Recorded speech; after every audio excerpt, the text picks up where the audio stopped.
from EJS Charters. I'm going to talk about a wind-down planer system that I use. It's not my original design, but I've modified pieces that I've seen on the internet and kind of built this thing, and I've been using it for a while. These are to attach planers to a trolling rig, and they're very easy to clip and unclip. I'll talk about all the parts I use. I'll talk about all the pieces, how I put them together. I'll put some of the stuff together, and I'll show you some other uses they have. Okay, the first thing I just want to show you is this is the planer right here with the long line clips on it, and I'll talk about how these work. And they clip right into it instead of using a planer that's attached all the time and you have to hand line, or instead of using the old snap swivels that are cut where you have to slide them through the little eyes, worry about them breaking. This system, I run number 8 planers on a regular basis, and I never have a problem with breaking. I can use this system for months and months and months before I ever have to change the wind-on set. They're very, very solid, very, very easy to get on and off. They take seconds to clip in and clip out. When you're fighting a fish, you can have the person fighting the fish bring up to the planer and then lean off the side of the gunnel, grab them and get them off, and then have them continue fighting the fish. They can be set up any way and length you can, as any typical planer rig can be set up. I'm going to bring over the parts one by one that I need. Okay, one of the things that's really important are these needles. Okay, and there's lots of different companies that sell needles. I use the X-Tex. Okay, it's a company just up in Tequesta near Jupiter. It's a pretty good set, and they work very well. I've been using them for a while. I'm happy with them. There's cheaper stuff out there, but I like these. Okay, we use the wax floss. Okay, and if you've never seen this stuff, it's like dental floss. Okay, or dental tape actually, instead of floss, and it's pretty strong. This is tough line. It's a couple dollars for this. 115 yard spool of it. It lasts forever. Okay, and then you use hollow core braid. Okay, and I typically use 2 different sizes. I have a 80 pound and a 130 pound. And if you've never seen hollow core, it's similar to those things you used to play with when you were a kid, the Chinese fingers, where you stick your finger in and you can't get it out. And if you notice, it's a hollow on the inside, and when you squeeze it together, it gets thicker. But when you pull it tight, it locks down. So it comes in all different sizes. And the size is more determinant about the leader that you're going to run, the shock cord, not the leader, the shock cord that you're going to run. Okay, because the 80 pound will work from like maybe 80 to maybe about 120. You can even maybe go a little heavier for a shock cord, and the shock cord is after the planer until you get to your lure or your rig, whatever you're fishing on the end. The 130 you can run 200 in that. So what I use the 130 for is real heavy stuff, or my sword rigs where I want to tie this stuff all on. I want to be able to wind it up. On a sword rig I might have 50 or 100, 200 feet of leader on there, and I don't want to stop. Okay, so I can tie all this stuff in together, and I can put in wax loops to hang weights, all kinds of interesting little things that you can do with the heavier stuff. So the 130 I go up to about 200. The 80 I do about 120. The rigs I have set up now are going to be 100 pound shock cord with 80 pound braid. The best way to find out about this is go into your tackle shop and ask them what brand they have and what's the size range. Everybody will have a little bit of different brand, and you might get different information. You can always get them to cut you off a piece and see what you can thread through there too. But they might have experience in it, and I'm just telling you what I use. This tough line is just available at my local tackle store, and it works well with what I'm doing. Okay, so let's talk a little bit about the shock cord. There's a lot of different lengths on the shock cord that people use. Some people go with 40 feet, some people go with 100 feet. I was just talking to somebody recently. He said, because of the speed, it's always going to stay down. The length doesn't really matter. Just the weight of the lure, and you're trolling at 5 to 7 miles an hour. You're not going to have an issue with length. It's more about how far behind the planer you want it. But you need some shock in there. Okay, the heaviness of it. We're talking about wahoo fishing, dolphin, tuna, things that are hitting down below the surface.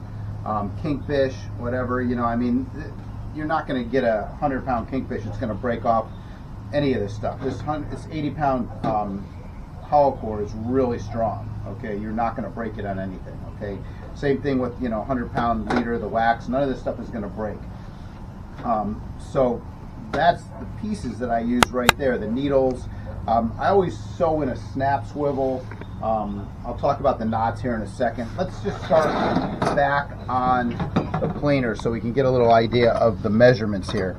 So these are long line clips. They're available everywhere, and you don't need the super heavy duty long line clip. You can use the less expensive ones. They're fine. And this length is a fixed length. Okay, on my workbench, I have a 26-inch mark. Okay, and that's how I make these. So I just adjust this, and this I think is 400-pound mono. It's the stuff I use on my outriggers, and I just cut it and crimp it to fit in there, and just make these so I have a fixed length here, 26 inches, and then I know where to put my loops, and I'll talk about the loops in a second. So all my planers, no matter how big or small they are, all have a 26-inch spread. So I can use any planer in any system. They're all designed exactly the same. Okay, and they sit in there, just like any normal planer, the weight toward the boat, and they sit like this, and then, when the fish hits, it obviously pops it and goes up, and then you just unclip the planer as it comes. And I'll have some videos about the actual fishing with these products and how it actually works. Okay, so the first thing I want to do is talk about how I get started. Okay, and everybody's going to do this a little bit different, okay, but what I do is I cut everything to size first. Okay, so there's loops, and let me see, here's a heavier one that's set up, and you can kind of see what's going on here. Okay, before we do that, so at one end I have a bimini twist. I'm sorry, I have a loop which would go into my bimini twist on my main line. So and I'll talk about the connection again in a second. And then here I have another loop. It's roughly 30 inches down. And here I have another loop. And this is the 26-inch spread that we talked about, where the planer would actually just hook right in to these loops. Okay, and obviously if you have a little weight on the end and it's running, it's a lot easier to hook it. But it just hooks in there, and I'll show you how it hooks through in a minute. Okay, so those two loops, your loop at the end that hooks into your bimini twist, and then at the other end you feed your shock cord into it. Okay, and then it's all connected and tied with these wax loops, and we'll talk about those. Those are half hitches that connect that together. So this is what winds on. This is the wind on. The bimini twist has, there's nothing in there. You're not going to feel that going through your guides. Okay, these wax loops are very, very thin. Okay, and these regular loops are very, very thin, nothing there, and then here, and then right into your shock cord, and your shock cord will go all the way up into the end, and then I crimp on a snap swivel, whatever is appropriate for the size, and that's where my main line goes. So that's kind of a completed one. Okay, and this is in the 130. It's a little heavier, and the 130, I got to tell you, this is really strong. It's not, there's nothing out there that's going to pop a 130, okay, except for user error. Okay, that's fairly common. So back again to how I start this. Okay, these are my loops that you saw that you tie in, and each one of these is about 30 inches long. So I make two of those because I want to have those two tie-in connections. Okay, and then I got one piece that is roughly 120 inches. Okay, and that's going to be my main wind on right there. And first thing I do when I cut that, and I do this, like I said, I have a specific order that I'm comfortable with because I stop a lot, I take a break. It takes me maybe you know, half an hour to 45 minutes to do a single one, but I never do it all at once. You know, stop, I answer the phone, you know, run around, but you know, I get them all set up so I can do them. So I mark this at the halfway point, this 120-inch piece at the halfway, okay, and then I go 13 inches from that center and 13 inches the other way from that center, and I mark it. And those are where my loops are going to be for my tie-ins, okay? So that's all marked. It's done. It's a 120-inch piece with the center mark and two 13-inch, which gives me 26, and that matches my planers, okay? And that's always the same. That's never going to change, okay? And then these are the loops, and they're 30 inches because I want a 15-inch loop, okay? And with these loops, they're going to get sewn together, okay, and I'll show you how to do that. And then they're going to get inserted in a 13-inch piece, okay, and they're going to get inserted back away from the center, both of them, okay, and then this piece is going to go back and get inserted into here, and they're going to meet up in the middle, okay, and then on the other side, my loop will get inserted back this way, and it'll end up 15 inches back, and then my shock cord goes back up to there. So I'll have 1, 2 connections, okay, that'll have to be waxed with half hitches, and then one end which I'll wax there. So there's 3 points that you'll have to put on wax half inches, and I'll show you about how that works. So it makes it pretty efficient if you do it that way. Okay, so let's do a little bit here on how we actually put this stuff together so you can see it. I have one that's a little farther on because, you know, like I said, I'm not going to go through the whole process of making them during the whole video, but one of the needles has a little bit of a wire hook. It's almost like a sewing needle, okay, and I always start with the 30-inch loops, okay, and I just put that on there, fold it in, okay, and then I want to check on my halfway point, okay, and I'll talk to you about this because this is one of those things that, you know, the first couple times you do it, there's always kind of a screw up, you know, it's not exactly right. So you got to kind of figure out where your loop's going to be, okay, and my loop is going to be right about there. That's about the size loop I want, okay, and then there's like an insert point, okay, where you want to insert, and that's going to be right there, and it's going to be going down that way, okay, so this is ready to go, okay, and this is a little tricky at first getting through here, so you basically are just breaking into it. I'm going to see if I can do it and we can get it on camera.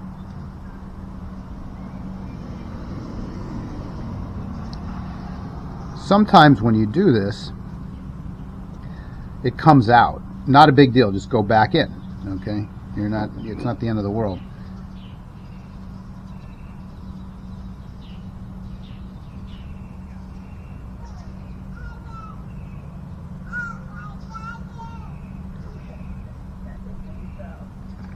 Okay, so we're just going to work this down.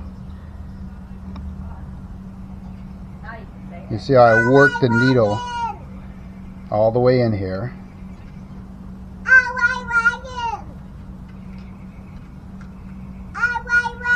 Can you hear what she's saying?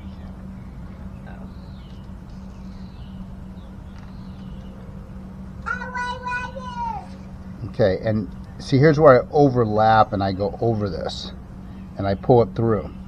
Okay, so there's a couple things that can happen right here. Sometimes it'll come out, but if you're careful and you go slow, it goes right through there, and you see how it's kind of going right in, okay, and you also don't want to overrun the end, okay, so you can't get to the loop. So you just work this through slowly. You don't want too much to pile up, and then when it comes out, okay, you can just hold it right there. Get your loop size to about the size you want it, okay, and there's no specific, okay, you know, that loop right there, that can easily go through there. That's even a little bit big. You just slide it down, okay, get it to where you want it, and then you pull it all back the other way, okay. Okay, so there's a loop, and I'm going to make 2 of those. So now I want to just cut a little bit on there, and you know, it's roughly 15 inches. It ended up being a little bit smaller, but it's not the end of the world. I think it just relapsed. Oh, it's starting another one? I don't know if that matters or not. Okay, well maybe it's, let's just continue and we'll figure it out. Okay, so this is the completed loop, okay, and then the next process would be to make the other loop, okay, and I'm not going to make that other loop right now. I'm going to go right into this, and then we're going to break into another piece that's already done. So remember, there's my center point, and there's my 2 marks 13 inches off,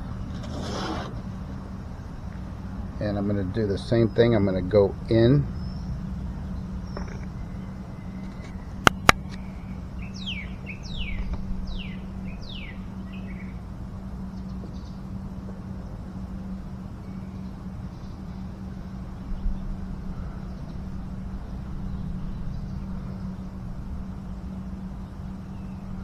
see how it comes out sometimes? Not the end of the world.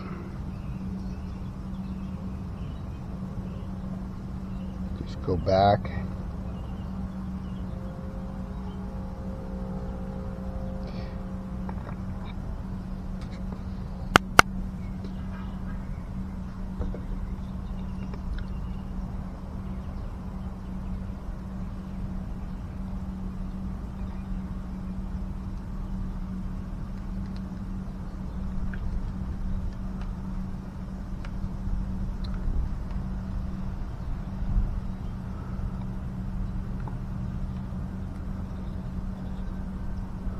Same thing, I double that over.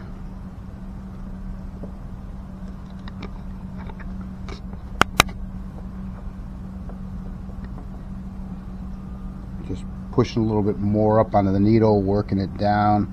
So this is going to be a little trickier because this is a little bit heavier. Okay, this is actually 4 pieces going into 1 right here.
Getting close.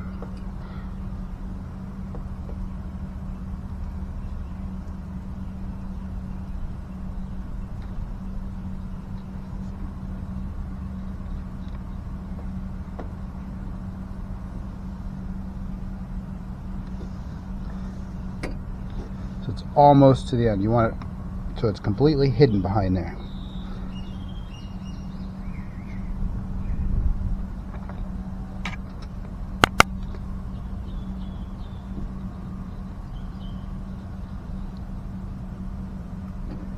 Okay, and there it is. There's my loop. Okay, so I'll just pull this through.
I'm almost out.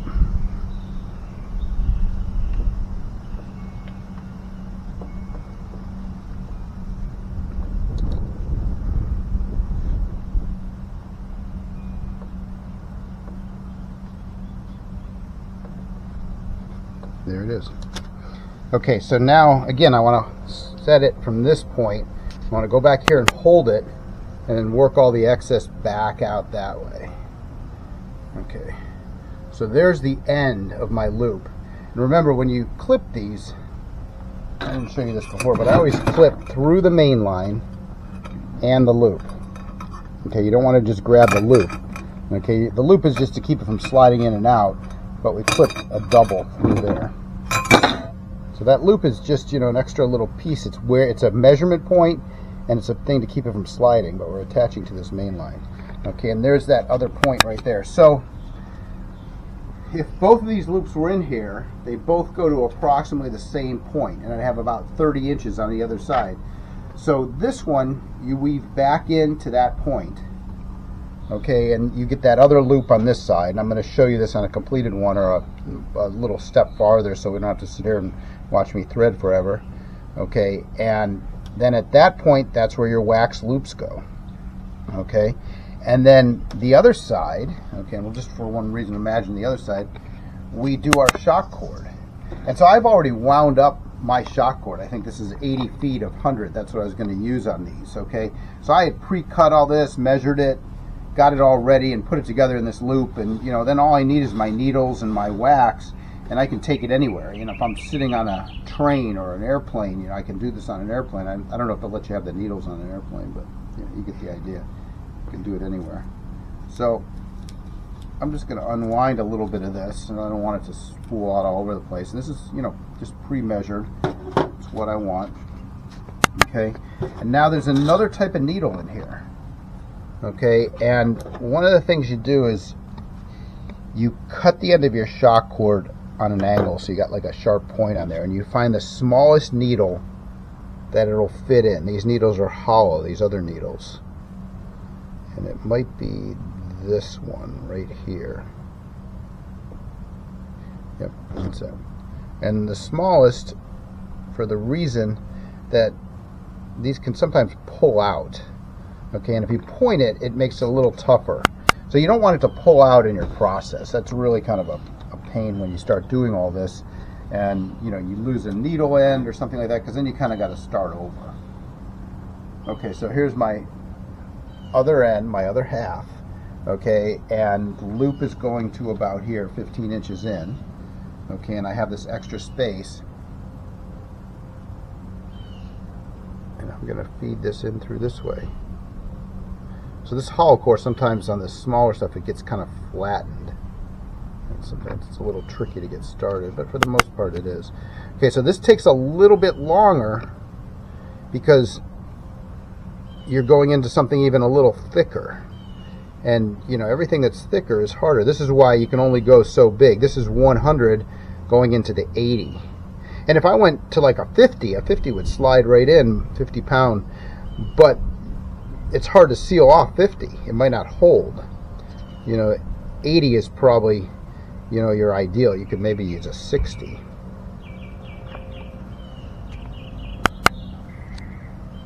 I'm using 100.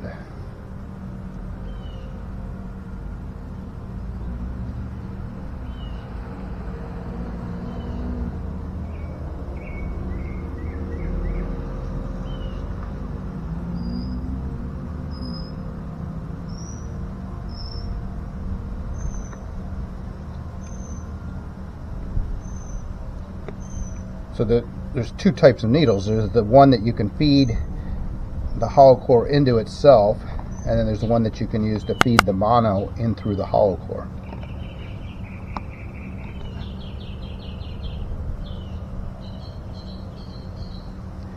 And it's not really difficult. It's just kind of, you gotta have some time. You know, you don't want to have a lot of people talking to you when you're doing this.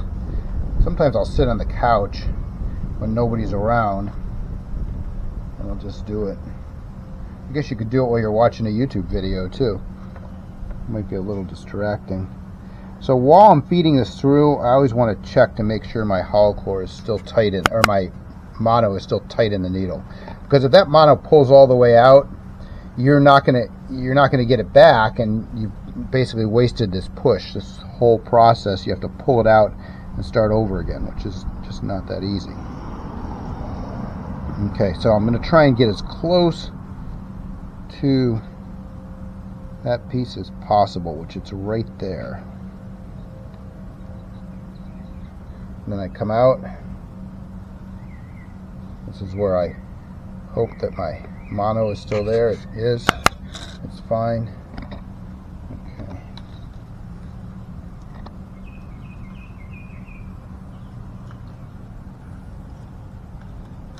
Okay. And then I just trim that as close as possible, and then tuck it right in there. Okay, so now my mono is in. Okay, and I'll do a wax loop connection there. I'll do this wax loop connection here, which goes both ways and takes care of that. Then I'll have the same thing on this side. This wax loop, this loop will go here and it'll come out, end about there. And on this side, I do the loop back into itself, and I have that one more wax connection right there that seals that off. So everything's sealed off. So let's switch to one that's a little bit farther in the process. Okay, and these needles tend to roll away, so you know, put them back.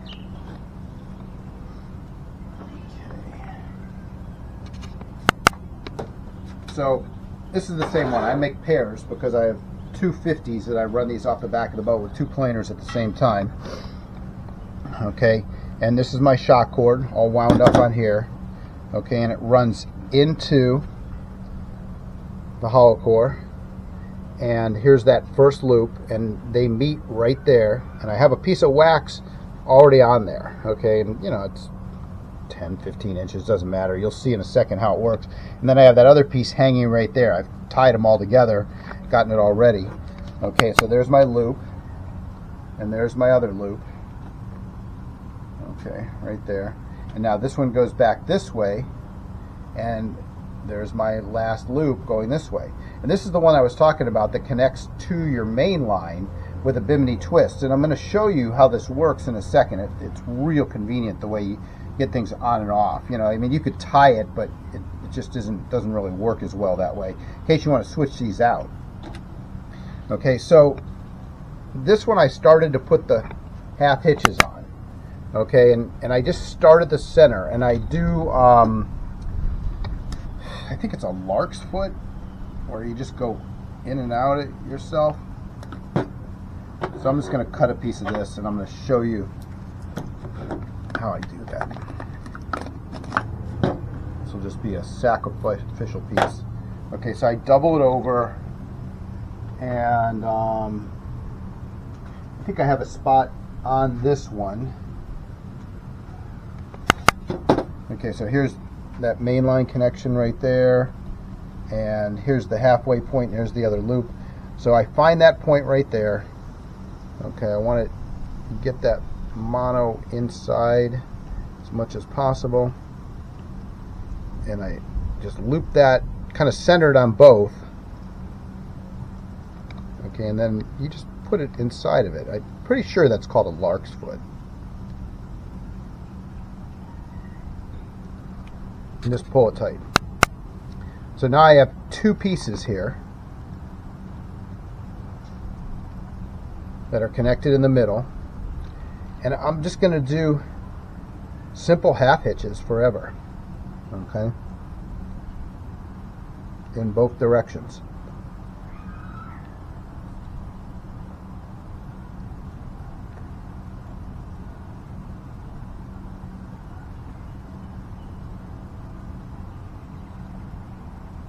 And it, it puts like a little bead of this wax on top of that. And I'll go, maybe an inch, inch and a half. And the only reason I just want to get a good grip on there, I mean, the hollow core itself is really strong, okay? You're not going to normally be able to pull out a piece of mono from a piece of hollow core. Do I have a...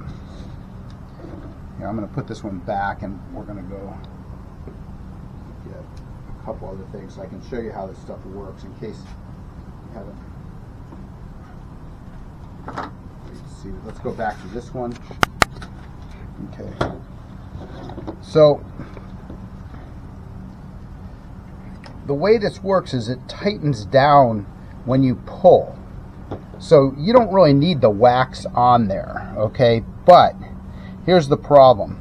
When your fingers are moving this stuff, you slide this in and out. There's nothing holding this, okay? And you can do this kind of reverse pressure where it actually loosens up the hollow core and slides out. So that one doesn't want to show you, but let's just see how this one works.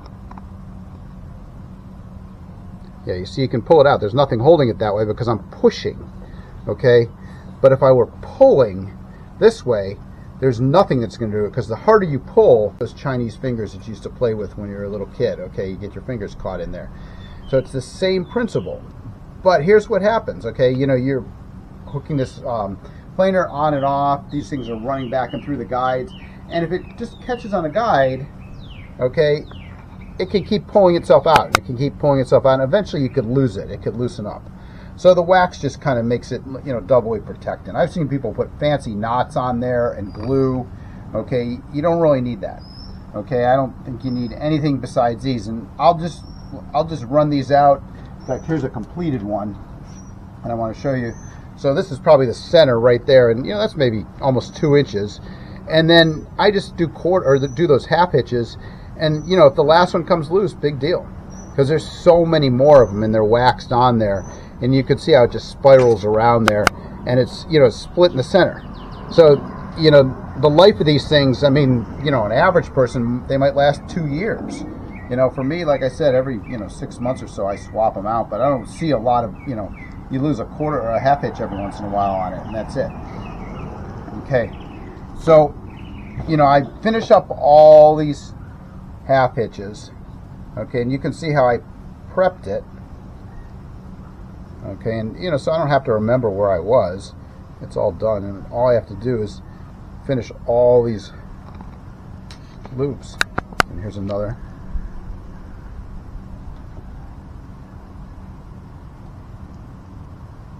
Pretty hard to mess this part up. There's not a lot involved in it. See, I mean, that's a 1/4 inch. I just keep doing them. And if I have to put it down, if I have to run to the bathroom or answer the door, that's why, it's not ever going to come apart, and all the pieces are right there. So it's there. I can make it at my leisure and finish it up whenever I want. Okay, so let's talk a little bit about the connection. I'm going to grab another rod. I don't know if I have anything with a bimini.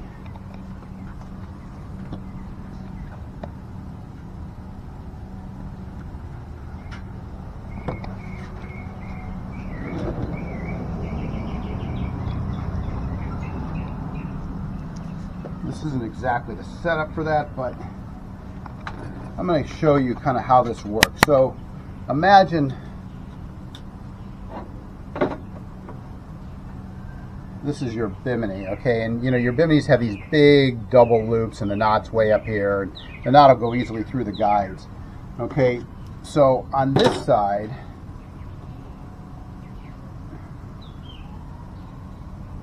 okay, so that, just imagine that's your bimini. It's not. Okay.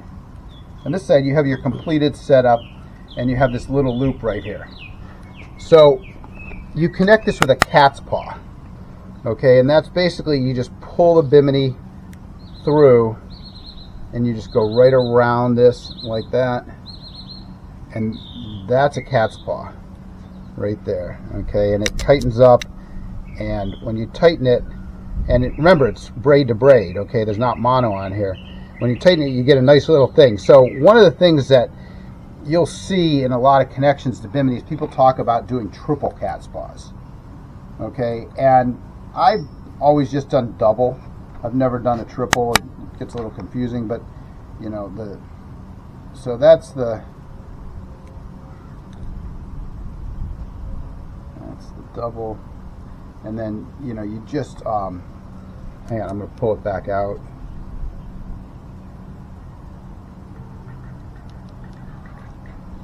If you get confused on this, it's one of those things. You know, now I'm going to have to probably cut my main line to get it back out of there. That's okay, I'll do that. It's a lot easier to do this when you're setting it up. Okay, but the reason that you do the bimini to cat's paw, and I would recommend doing the double cat's paw, is that you change these out from time to time. Okay, sometimes, you know, you might want to change a different rig, or you want to use it for a different purpose. You want to just take them off. You cut the bimini, and you never have to cut this. And then you just pull the bimini out of here, and it comes right back together. So let's see if I can just show you the double cat's paw. If I do it quickly, I can do it. If I try and mess around, it doesn't work great. And you just have to make sure that bimini is, you know, real nice and clean. Okay, so there's one. Okay, and then you just keep a little tension on it. Put this maybe down here, and then you pull your bimini through again, like that.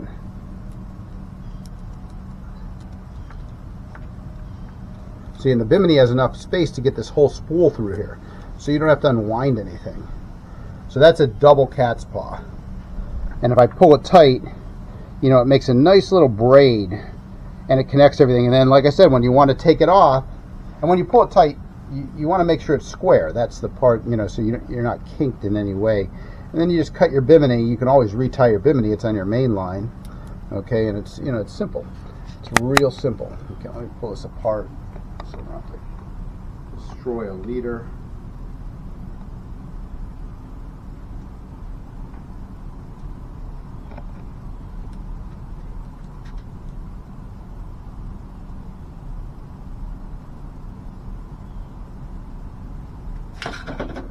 Okay, I never have to really destroy my my wind on. I can always just pull this bimini, which is not really a bimini, out.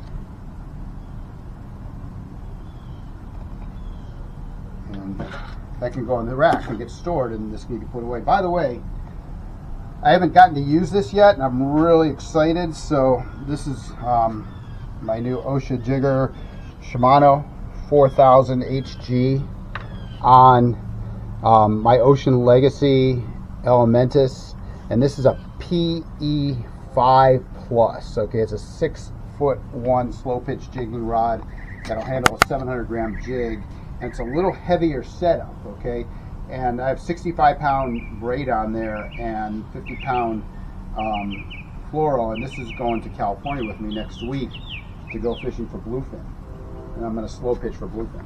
That's why I didn't want to mess up my ties on here.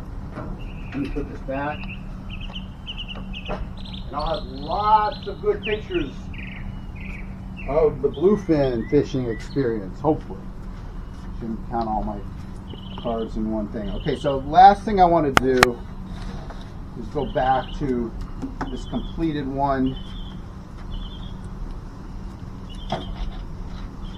Okay, and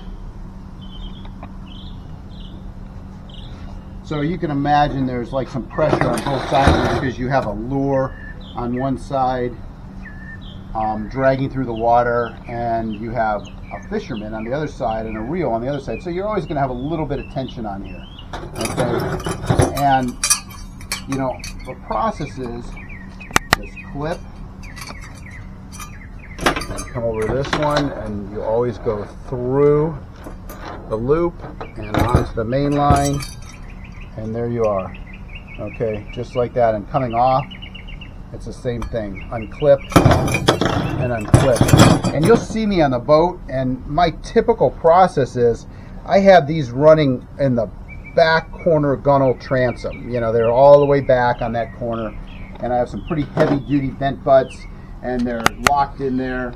They have leashes on them, and when a fish hits and the rod comes up, you know, one of my customers is back there reeling, and he gets to that point where he's at the planer, and I'm next to him. I'm kind of coaching him. I'm like, okay, slow down. And then I say, back up 2 rod holders. And I have rod holders about every 12 inches on my boat. And so he just moves the whole rig with the planer and everything back, always keeping tension on the fish, and he can still reel. Okay, but that brings that planer right onto that corner, and I'm standing there. I'm not leaning out over the water.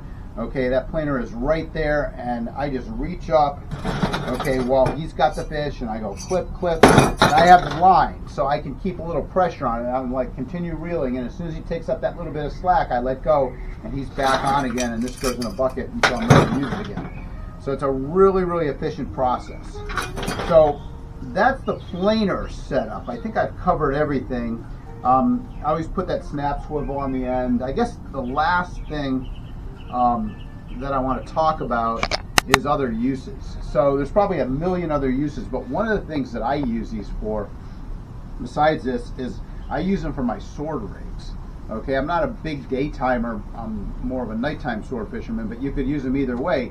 You have predetermined lengths of shock cord connected to your main line that you want to be able to pull through, and on top of that you want to have places where you can connect weights and connect bobber buoys. So I use buoys, you know, during the night. During the day, you know, you're not using any kind of buoy.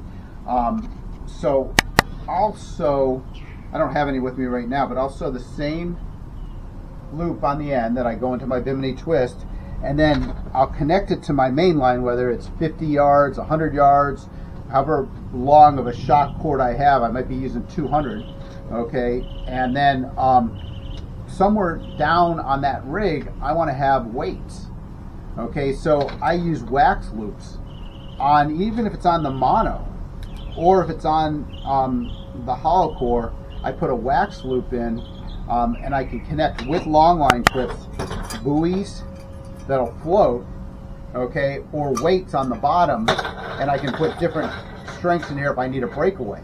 So I can put all that in, and I can have this rig ready to go, and I can use my 50s, I can use 80s, I can use my LPs, whatever it is. I just snap these in on the end, and they're all set. Everything's all pre-made and measured.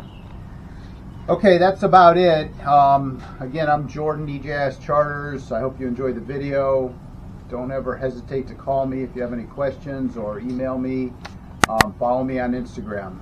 Appreciate it, and thanks, and have a nice day.